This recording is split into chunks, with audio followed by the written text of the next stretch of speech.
Yo, y'all, what's good with it? It's your boy Yeezy Row back here with another video, man. Whew, it's been a long time since I've done that. Um, it's Thanksgiving today. I'm not really doing much. I'm home. I've been live streaming all day, live streaming video games all day.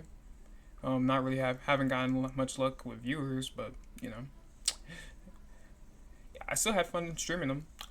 But that's just what I've been doing throughout my Thanksgiving day before my food's ready. Still waiting for it. Smell it. I can smell it from right here. It smells amazing. Um, so why not react to three true Thanksgiving horror stories? Just add a little spice instead of reacting just like three true Thanksgiving stories. That's just not that's lame. So we're gonna react to horror stories and true horror stories. Well, Mr. Nightmare claims that they're true horror stories. It could not be. Might not be. I have my OBS open. Go ahead and close that. And I'm going to go ahead and put my video in full screen. And we are going to react to three true Thanksgiving horror stories today. Let's go.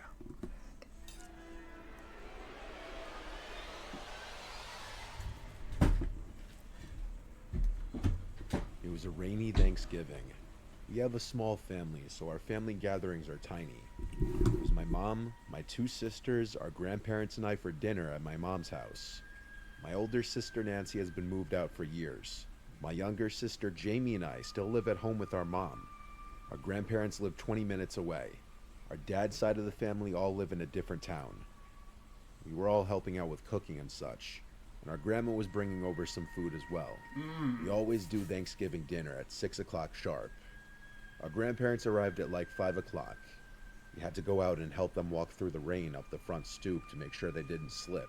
Okay. It was really bad out. Once they were here, we put the football game on in the living room, and I sat with my grandparents and watched football with my grandpa, who's a big Cowboys fan. My sisters were in the kitchen helping my mom with the food.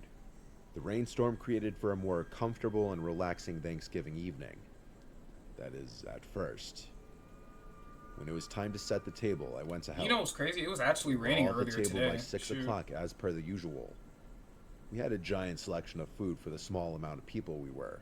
Turkey, leg of lamb, potatoes, stuffing, corn, cranberry sauce, cornbread, and more food I'm probably forgetting. We were Can't all wait. at the table I can eating, smell it. drinking wine, and talking before we migrated to the living room, where there we all watched the football game. Then, sometime before the game ended, the doorbell rang. It was still pouring outside, and we weren't expecting anyone else. My mom said, "Oh no, what if that's your father?" Long story short, our parents don't speak, but the idea of our father Okay. coming to surprise us wasn't impossible. My mom told me to go check who it was, so I went to the door and yelled through it, "Who is it?" But the sound of the pouring rain on the front awning drowned out the sound of a male's voice on the other side. So I opened the door, with the storm door still closed and locked. There was a black man on the other side of the door. He was in some really big rain jacket with the hood up. When I opened the door, he walked closer and yelled something through the door. I had to ask him to repeat it twice before I understood him to be asking for food, saying he's hungry. Then he said something along the lines of, "The Lord will give you good karma if you spare some food." I said 1 second. I went to the living room and told my mom there's a possible homeless or just very hungry man asking for food at the front door. My mom said close the door, while my grandma said give him some food. I said I'll make a little paper plate of food for him from the leftovers. I went to the kitchen, grabbed a bunch of paper plates to account for the rain outside ruining them, and then sandwiched some of the leftovers together with them. Nice. Then I went to the front door where the guy was still standing. I held up the plate to show him, and he tried opening the door. I yelled, "Wait, it's locked." But I already was wary now after he tried opening the door. Regrettably, I still unlocked the door, and the second I started to push it open, he pulled it open with force and tried pushing his way through me. Whoa. I instantly threw the food and held him back, yelling for my sisters to come help me. As Nancy came to help shut the door, I saw two more guys rushing up Two the more front guys? walkway to Yeah. the door. I managed to push the man out enough to clear the door, and I helped my sister slam it shut. The second it was locked, I ran to the backyard door to make sure it was locked. I was Nice. the Good only thinking. able-bodied man in the house, and I felt like it was on me to protect the house. My family was in hysterics as we were brainstorming what to do. Call Not so 911. shockingly, we settled for calling the police. My mom called while I kept going from window to window looking outside. It was hard to see out through the pouring rain, but through the backyard window, I saw a couple men running through the grass to the back door. I'd imagine they tried opening the back door and failed, and then I saw them running through the grass again back to the gate. Then they were gone. When the police got here, the food that I dropped onto the front stoop was still just sitting there, all scattered on the porch. Not that it wasn't obvious that those guys didn't come for the food, but it's something worth mentioning. Wow. Our Thanksgiving was almost turned into a complete nightmare if it weren't for my and my sister's quick reactions. That's what I said. That's what I was saying. My grandma had her heart in Good the right thinking. place, Good. wanting to help I was about us to say seemingly good needy. spontaneous I was influenced reaction. by her, but unfortunately, we live in a world where sometimes trying to do the right thing could bite you in the ass. Man. We installed the doorbell camera soon after this. Nice. Alright. Starting off light. That was a cool little story. Story 2, Anonymous. It was Thanksgiving night. I was over at my parents' house for dinner since they were hosting this year. I got to see some cousins and uncles I hadn't seen in almost a year. We had a typical Thanksgiving gathering for our family. My parents cooked a big meal as usual. Before dinner, though, I got a long essay of a text from some unknown number. I won't share it because it contains a lot of personal revealing details. But it started with, "Hey Melissa, hope your Thanksgiving is going well." Unknown. And I quickly came to realize who Personal. it was that sent this text. It was this crazy stalker guy named Kevin, who I'd never even met before. What? We matched on a dating app and texted and snapped for a while, but we never met. He gave me obsessive vibes, and when I politely rejected going on a date with him, saying I don't think we have much in common, he got even more obsessive and aggressive. He even threatened me one time when I posted a snap story of my friend and I getting drinks, because he thought I was on a date with a guy. Oh no. That was when I blocked him on everything. Good. Snapchat, Instagram, and his number. I was about to say block The him. contact didn't stop there. I get random Instagram accounts with 0 followers attempting to follow me, and I block them each time. Same thing on Snapchat. I'd get random accounts adding me with different guys' names every time. What? Whenever I'd add them back out of curiosity, their snap scores were always 0. After reading the entire message, I was disgusted. He was gaslighting me and borderline threatening me. I replied, "If you keep contacting me, I will go to the police." It took so long to form a reply I was okay with that my grandma got annoyed and asked me to put my phone away. It was only out of sight and out of mind for maybe half an hour before I got Okay. another text from another random number. Whoa, another this guy's essay. relentless. I didn't want to completely ruin my mood and be on my phone dealing with this when I was with family. I put my phone away and just tried to focus on being a part of the conversation. Dude. When family started to leave and things started to slow down, I checked the text, and it was disturbing. It was longer than the first one, and it was him berating me and insulting me the entire time, acting like the entitled, narcissistic sociopath that he clearly is. Okay. When there was just a small amount of my family left, I showed them the texts, and they were appalled. My mom wanted me to go to the police the next day to report him for harassment, which I planned on doing. I soon left my parents' house to go home to my apartment. My apartment is the lower floor of a 2-family house. My friend Chelsea is my roommate in the apartment. Okay.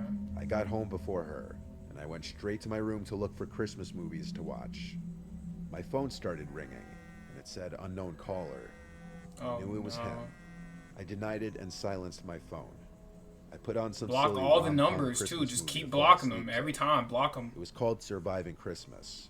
All I remember about it is Don't that it allow had 'em. James Gandolfini in Block it. all of them. It was late at night, Every so number, I didn't every plan on snap he making it keeps through the movie. reusing. Block them. I was getting sleepy halfway through the movie when I heard walking from outside my room in the house. It was in the apartment, not from upstairs, so I assumed it was Chelsea getting home from her night with her family. The footsteps came straight to my door, and someone attempted to open my door. I always lock my bedroom door at night, even though I trust Chelsea. It's just a natural habit I have. Right. I paused the movie and listened as the doorknob turned a few more times. Before I yelled, "Chelsea?" Then it stopped. I heard quiet footsteps walking away from the door. I grabbed my phone, about to call Chelsea, and I saw a bunch of texts on my screen from a third random number. The most alarming one was a threat Bro, this saying, guy's like 5 "Good thing phones. you made it obvious where you live." I tried calling Chelsea like 5 times, but she never picked Wait, up. what? Oh, crap. Sorry, guys. The most alarming one was a threat saying, Good thing you made it obvious where you live. I tried calling Chelsea like 5 times, but she never picked up. I called my parents a bunch of times until my dad picked up. I whispered into the phone that I think that crazy stalker was in the house. He's My in dad the said to house. stay put. How is he in the Coming over house? right away. No clue. We lived Did 10 you leave minutes your away doors from each unlocked? other, but he made What's it to going me in on here? 5. How did he That's get fast in? We drove here. During that time, I stayed on the phone with my dad the whole time until Chelsea called me back. And that's when she told me that she wasn't coming back to the apartment tonight. So it for sure was not her. When my dad got here, the front door was locked. I had to let him in. I swore to him that I wasn't imagining what happened. And so after we tore the place upside down, he went to the big sliding window by the kitchen, big enough that anyone could fit through, and he lifted it open. He turned to me and gave me a stare of disappointment. He scolded me after learning that I didn't lock the windows every night, and said, "Here's my answer on how someone got in here." I went back home with him and slept at home that night. How old are you? First If thing you in got the a morning, roommate, you're my definitely dad over took me to 18. the county court's office where they Don't gave know us when to lock step-by-step everything? instructions for getting a temporary restraining order. Skipping most of the legal process of this story, I eventually did see Kevin in person when I had to go to court to get the restraining order extended. The judge granted the extension, and though I could never prove he broke into my apartment, his threatening texts were plenty, and if he ever contacts me again through any outlets, he'd be arrested. This was a truly dangerous man, and I hope he hasn't found anyone else to harass. Online dating. Couldn't do it. Not me. Story 3 by Tommy T. Most of my family lives in a rural part of Central Florida, closer to the East Coast, Hey, though. Florida boy. My Uncle Ben was hosting Thanksgiving one year. His house sits on a huge lake with like 5 other houses, that's it. I don't want to give the name of the lake or the town because that would be doxing my uncle, basically. It's not a fancy house and setup like you're picturing, trust me. It's rustic, but private and spacious. My uncle is a bit of a redneck, but he makes our holiday gatherings more fun. Him hosting Thanksgiving this year meant that he'd be going all out, making it like a party basically, with music, cornhole, coolers full of beers, and all of that good stuff. Nice. We got to his house around 3.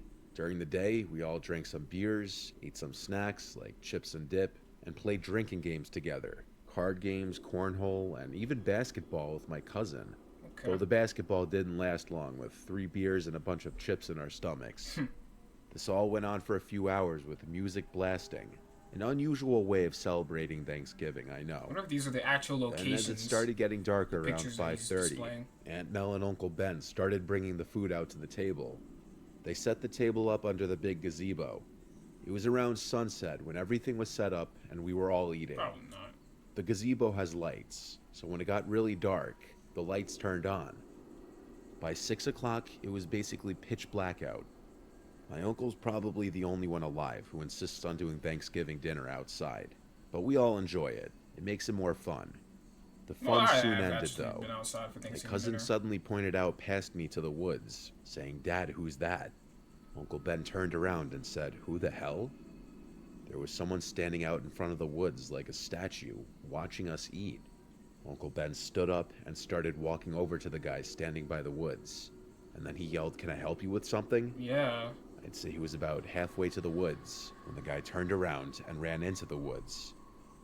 Uncle Ben turned around and laughed. He was definitely drunk by this point, finding humor in this. He said must be one of the local nuts as he came back to the table to sit. My Aunt Mel was not as amused, and I kind of agreed with her. Yeah. That was creepy. My dad joked that between all the men here, there's nothing to worry about. The lightheartedness of this did not last, though.